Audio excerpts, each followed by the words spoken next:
இந்த வாரம் 73வது சங்கீதத்தை தியானிக்க கர்த்தர் நமக்கு உதவி செய்தார்.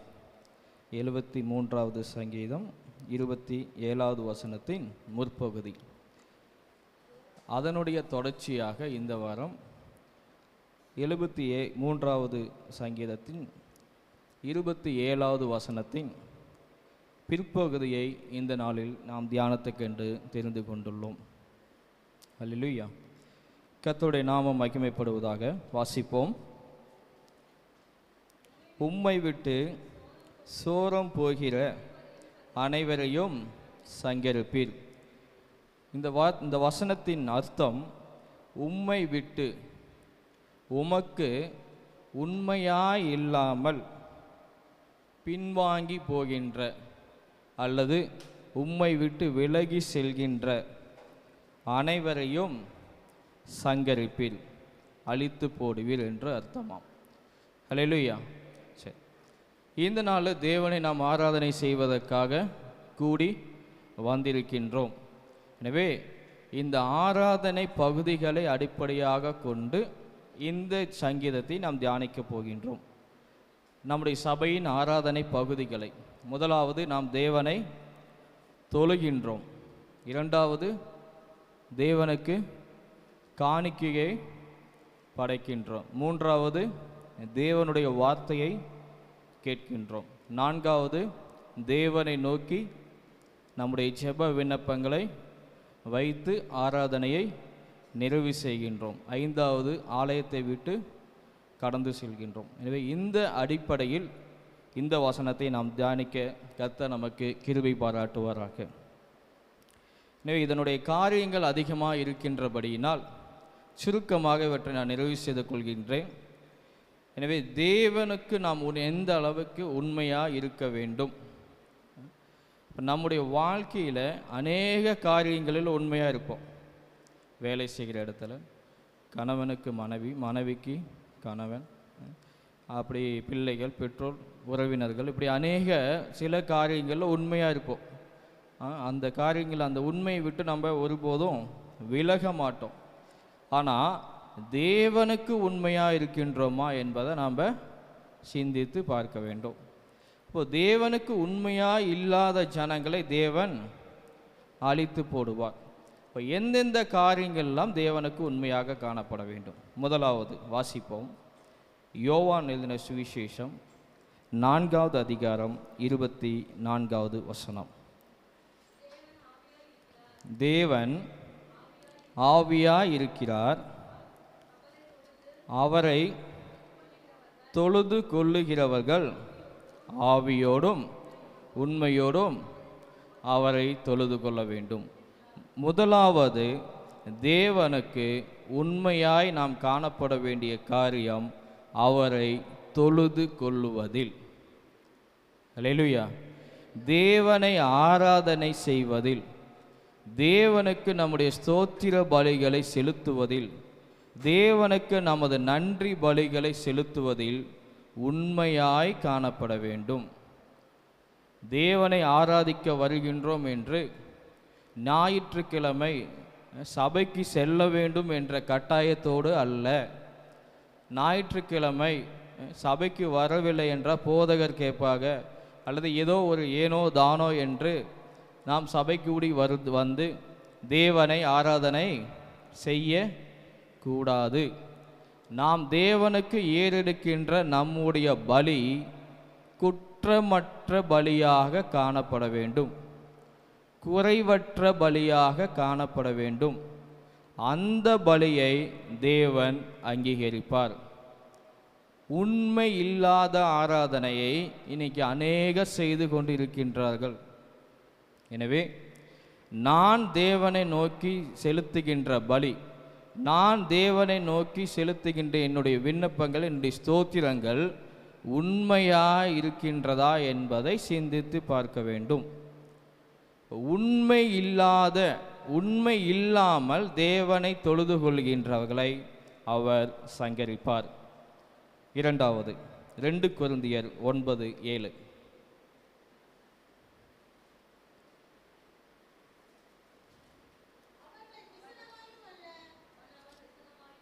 ஆ ம் அல்லேலூயா. தேவனுக்கு கொடுப்பதில் உண்மையாய் இருக்க வேண்டும். சபைக்கு வருகின்றோம், தேவனுக்கு காணிக்கைகளை கொடுக்கின்றோம், விசேஷித்த நாட்களில் காணிக்கைகளை கொடுக்கின்றோம். எனவே தேவனுக்கென்று நாம் கொடுக்கின்ற சகல காணிக்கையிலும் நாம் உண்மையாய் இருக்க வேண்டும். சில நேரங்களில் தேவனுடைய சமூகத்தில் சென்று நம்முடைய வாழ்க்கையில் ஏற்பட்ட ஏதாவது ஒரு கஷ்டங்களுக்காக, வியாதிகளுக்காக அல்லது கண்ணீருக்காக அவருடைய சமூகத்தில் பொருத்தனை செய்திருப்போம். ஆனால் தேவன் அந்த ஜெப விண்ணப்பத்தை கேட்டு நம்முடைய தேவைகளை, நம்முடைய விண்ணப்பத்தை நிறைவேற்றியிருப்பார். ஆனால் நாம் தேவனிடம் வைத்த விண்ணப்பத்தை, தேவனிடம் நான் உங்களுக்கு இதை கொடுக்கிறேன், இதை நான் செய்கின்றேன் என்று நாம் வைத்த அந்த பொருத்தனையை சில வேளை மறந்து போயிருப்போம். அதனால் அப்படி அந்த பொருத்தனையை நம்ம நிறைவேற்றாமல் இருந்தால் நாம் கொடுப்பதில் உண்மையுள்ளவர்களாய் இல்லை. இரண்டாவது, தேவனுக்கு கொடுக்கும்போது உற்சாகமாய் கொடுக்க வேண்டும்.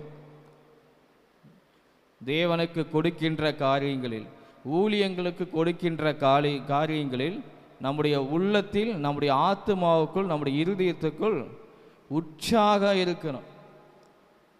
அதுதான் உண்மையாக கொடுப்பது. இதோ சபையில் அறிவிப்பு சொல்லிட்டாங்க, எதை யாரும் இது மாதிரி தேவைகள் இருக்குது, இதை பூர்த்தி செய்யணும், இதுக்கு கொடுங்க என்று சில வேளை சொல்லும் பொழுது அதை விசனத்தோடு நாம் சபைக்கு கொடுக்கக்கூடாது.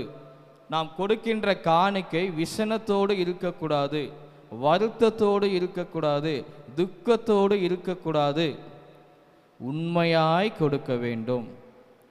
அப்படி உண்மையாய் காணிக்கை கொடுக்காதவர்களை தேவன் சங்கரிப்பார். மூன்றாவது, உபாகமம் 8:21.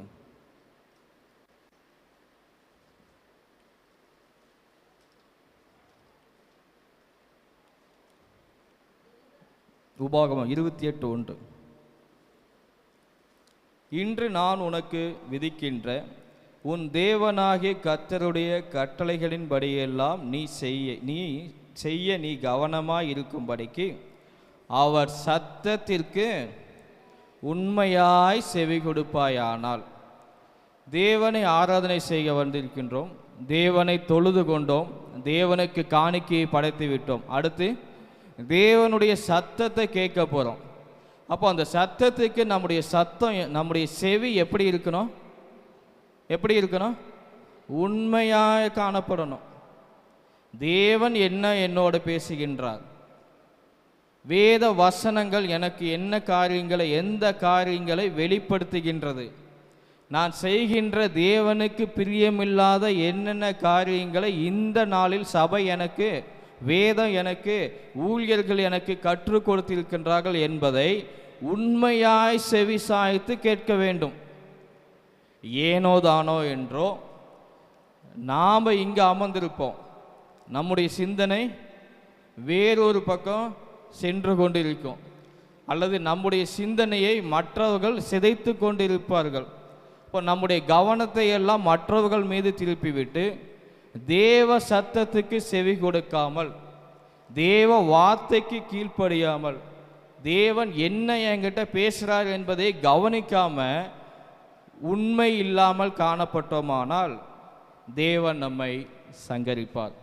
ஏனென்றால் அடுத்த வசனம் சொல்லுது, அடுத்த வார்த்தை, உன் தேவனாகிய கர்த்தர் பூமியில் உள்ள சகல ஜாதிகளிலும் உன்னை மேன்மையாக வைப்பதற்கு அவருடைய சத்தத்திற்கு உண்மையாக செவிகொடு. அவருடைய சத்தத்திற்கு உண்மையாக செவி கொடுக்கும் போது தேவன் பூமியில் உள்ள சகல ஜாதிகளிலும் நம்மை மேன்மையாக வைப்பார். அல்லேலூயா. அடுத்தது 3 யோவான் 3.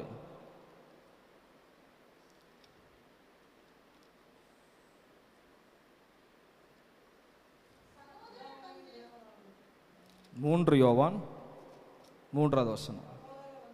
ம் ம் ம் போதும்.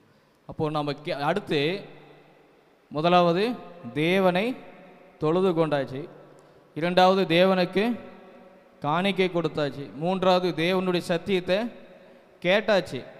அடுத்து கேட்ட சத்தியத்தில் உண்மையாக நடக்கணும்.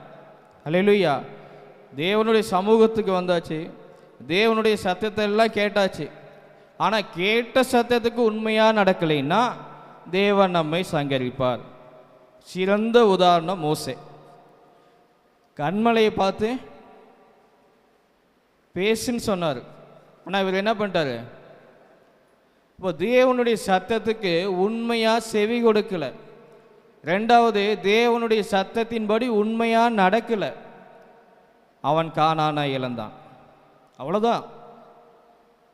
அதுபோல் இன்னைக்கு நாம் தேவனுடைய ராஜ்யத்துக்கு பிரவேசிப்பதற்காக தான் நாம் இந்த ஆராதனைக்கு கூடி வருகின்றோம், நம்மை அர்ப்பணித்திருக்கின்றோம், தேவனுடைய சத்தத்தை கேட்கின்றோம்.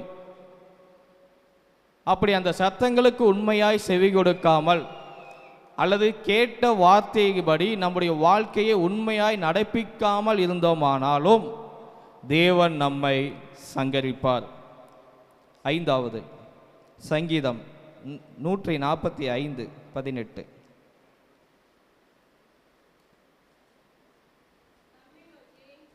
தம்மை நோக்கி கூப்பிடுகிற யாவருக்கும் உண்மையாய் தம்மை நோக்கி கூப்பிடுகிற யாவருக்கும் கர்த்தர் சமீபமாக இருக்கிறார். அல்லேலூயா.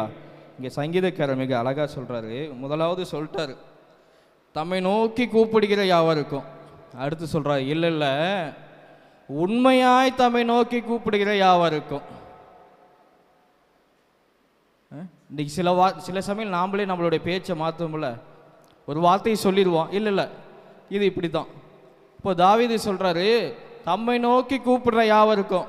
இல்லைப்பா, உண்மையாக யார் தம்மை நோக்கி கூப்பிடுறாங்களோ.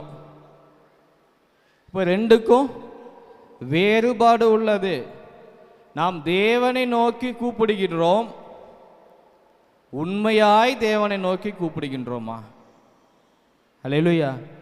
தாவீதின் குமாரனே எனக்கு இரங்கும் கூப்பிட்டான். அதுக்கு பிறகுதான் அவனுக்கு பிரச்சனை, அதுக்கு பிறகுதான் அவனுக்கு கஷ்டம், அதுக்கு பிறகுதான் அவனுக்கு தொல்லைகள். உண்மையாய் என்ன பண்ண மறுபடியும் சத்தமாக கூப்பிட்டான், கர்த்தர் அவனுக்கு இறங்கினார். அல்லேலூயா. இன்னைக்கு முதலாக நாம் தேவனை நோக்கி கூப்பிடும்போது, நாம் தேவனுடைய சமூகத்தில் தேவனை நோக்கி நம்முடைய விண்ணப்பங்களை வைக்கும்போது அநேக சூழ்நிலைகள், பிரச்சனைகள், கவலைகள், கண்ணீர்கள், மிரட்டல்கள் இதெல்லாம் வரும். அதையெல்லாம் தாண்டி மீண்டும் தேவனை நோக்கி கூப்பிடும்போது நம்முடைய வாழ்க்கையில் அதிசயங்கள், அற்புதங்கள் நடக்கும். தாவீதின் குமாரனே எனக்கு இறங்குன்னு சொன்ன உடனே பக்கத்தில் இருக்கிறீங்க, அருகில் இருக்கிறீங்க, உறவினர்கள், சொந்தங்கள், மற்றவர்கள், அயலாகத்தால் மிரட்டணுனையும் அந்த மிரட்டலுக்கு அவன் பயந்து மீண்டும் தாவீதின் குமாரனே எனக்கு இறங்கணும் என்று கூப்பிடாமல் இருந்தானால் மரணம் வரை அவன் குருடனாக தான் இருந்திருப்பான். எந்த மிரட்டலுக்கும் அவன் பயப்படலை, எந்த அதட்டலுக்கும் அவன் பயப்படலை. அது மட்டுமல்ல, யாரை குறித்து அவன் கவலைப்படலை. தனக்கு ஒத்தாசை வரும் பர்வதங்களுக்கு நேராக தன் கண்களை ஏறெடுத்தான். அல்லேலூயா. இன்றைக்கு நம்முடைய வாழ்க்கையில் தேவனுடைய சமூகத்துக்கு செல்லும் போது தான் பிரச்சனைகள், தேவனுடைய சமூகத்துக்கு செல்லும் போது தான் சோதனைகள், தேவனுடைய சமூகத்துக்கு செல்லும் போது தான் வியாதிகள் வரும். ஆனாலும் தேவனை நோக்கி உண்மையாய் கூப்பிட வேண்டும். அல்லேலூயா, அல்லேலூயா. அந்த ஜெபங்களை தேவன் கேட்பார். அப்படி உண்மையாய் உள்ளவர்களை தேவன் ஆசீர்வதிப்பார். ஆறாவதாக எபிரேயர் 3:5.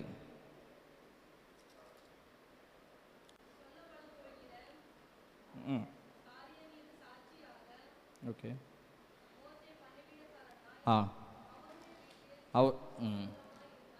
இதற்கு முந்தின வசனம் மோசே உண்மையுள்ளவனாய் இருந்தான் என்று சொல்லப்பட்டிருக்கும்.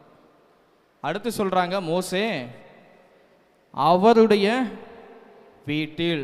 எந்த வீட்டில்? மோசேயினுடைய வீட்டிலா?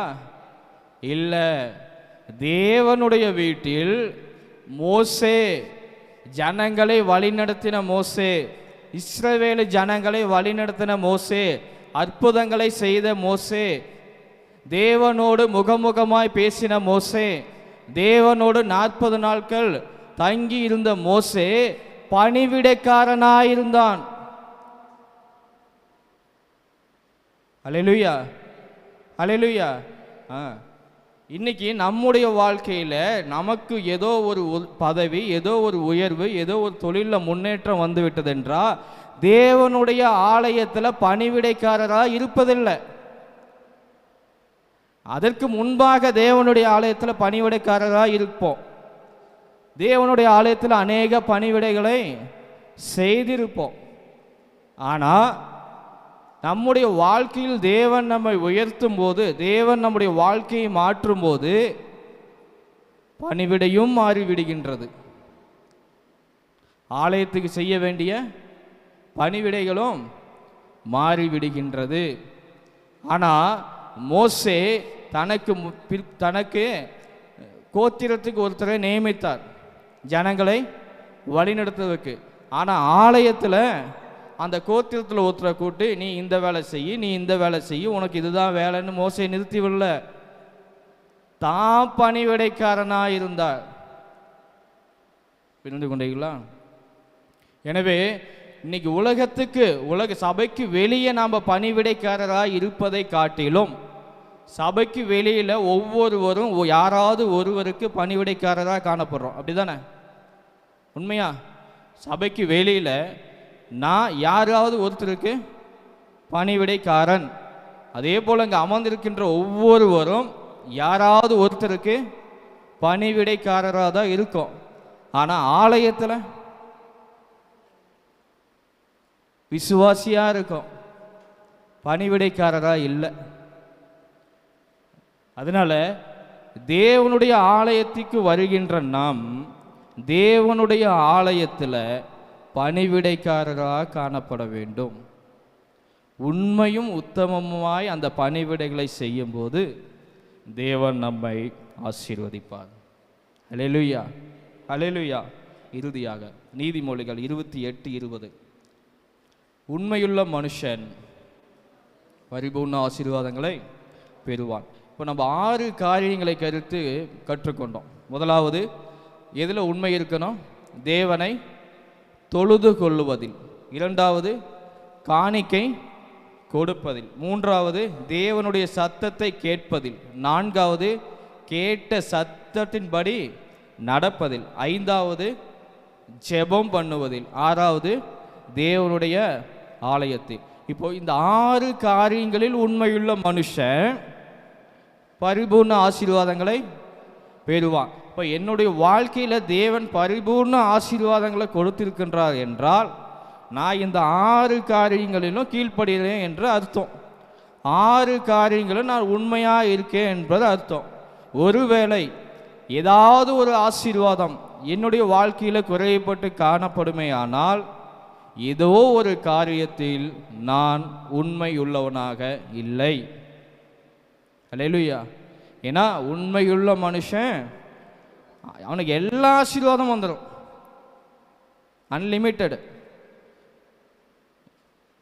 இந்த உலகத்தின் ஆசீர்வாதம், பரலோகத்தின் ஆசீர்வாதம், இம்மைக்குரிய ஆசீர்வாதம், மறுமைக்குரிய ஆசீர்வாதம், வேதத்தில் சொல்லப்பட்ட அத்தனை ஆசீர்வாதங்களும் வந்துடும். இப்போ அந்த ஆசீர்வாதங்களில் ஏதாவது என்னுடைய வாழ்க்கை குறைபட்டு காணப்படுமே ஆனால் நான் தேவனுக்கு உண்மையாக இல்லை. ஹல்லேலூயா, ஹல்லேலூயா. எசேக்கியா ராஜாவை பற்றி நமக்கு தெரியும், வாசிட்டுருமா? ஏசாயா 38:3. வியாதிப்பட்டு கிடக்கிறாரு. அப்போ என்ன நடக்கு? நீ சீக்கிரம் செத்து போயிடுவ, உனக்கு கடவுள் டேட் குடிச்சிட்டாரு, அதனால் உன்னுடைய காரியங்கள்லாம் நீ நிறைவேற்றி முடிச்சுக்கோ அப்படின்னு சொல்லி தீர்க்கதரிசி சொல்கிறார். அப்போ அந்த ராஜா தேவனுடைய சமூகத்தில் வைத்து விண்ணப்பம் 38:3. கர்த்தாவே, நான் உமக்கு முன்பாக உண்மையும் மன உத்தமுமாய் நடந்து உமது பார்வைக்கு நலமானதை செய்தேன் என்பதை விண்ணப்பம் பண்ணி மிகவும் அழுதான். இப்போ அவனுடைய ஜெப விண்ணப்பத்தை தேவன் கேட்டு அவனுடைய ஆயுசு நாட்களை கூட்டி கொடுத்தார். காரணம், தேவனுக்கு உண்மையாய் நடந்ததினால். ஹல்லேலூயா. இன்னைக்கு நம்முடைய வாழ்க்கையில் தேவனுக்கு உண்மையாய் நடக்கும்போது தேவன் நம்மை உயர்த்துவார். தேவன் நம்மை மகிமையில் கொண்டு போய் அமர வைப்பார். ஒருவேளை நாம் தேவனுக்கு உண்மையாய் காணப்படுவோமானால் தேவன் நம்மை சங்கரிப்பார். நீங்கள் வாழ்கின்ற வாழ்க்கை எப்படிப்பட்டது என்பதை நீங்கள் சிந்தித்து பாருங்கள். தேவனிடம் உங்களை அர்ப்பணியுங்கள். தேவன் உங்களை ஆசீர்வதிப்பாராக. கண்களை மூடி ஜெபிப்போம். எங்களை நேசிக்கின்ற எங்கள் நல்ல தகப்பனே, அன்று உண்மை இல்லாத மனுஷனை நீ சங்கரிப்பீர் என்ற இந்த வார்த்தையின் மூலமாக நீர் எங்களோடு பேசணும். அது கிருபைக்காக நன்றி செலுத்துகின்றோம். கர்த்தாவே, நாங்கள் உம்மை ஆராதிப்பதிலும் அன்று உமக்கு காணிக்கை கொடுப்பதிலும் உம்முடைய சத்தத்தை கேட்பதிலும் அந்த சத்தத்தின்படி நடப்பதிலும் அன்று உம்முடைய சமூகத்தில் ஜெப விண்ணப்பங்களை நாங்கள் கொண்டு வருவதிலும் ஆலயத்திலும் எப்படியெல்லாம் உண்மையாக காணப்பட வேண்டும் என்று எங்களுக்கு கற்றுக் கொடுத்திருக்கின்றேன். இவற்றில் நான் ஏதாகிலும் குறைபட்டு இருந்தால் என்னை தயவாய் மன்னியும். நான் பரிபூர்ண ஆசீர்வாதங்களை பெற்றுக்கொள்வதற்கு பரிபூர்ணமாய் உண்மையுள்ளவனாய் காணப்பட வேண்டுமாய் ஜெபிக்கின்றேன். என்னை ஆசீர்வதியும் வழிநடத்தும். இயேசுவின் நாமத்தில் ஜெபிக்கிறேன் நல்ல பிதாவே, ஆமென்.